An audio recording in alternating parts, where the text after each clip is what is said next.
everyone, just checking in again.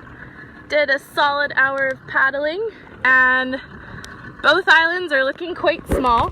So that's Little Corn, that's Big Corn. Thankfully Big Corn is taking up more of the horizon. I'm about halfway.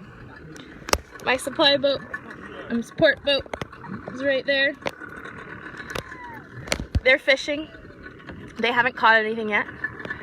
I have seen one turtle, a group of Atlantic flying fish, picked up one small piece of trash, and I'm working on some blisters here. I think progress is good. Very excited to get to Big Corn, and I'll update you just outside of the barrier reef north of Big Corn. See you!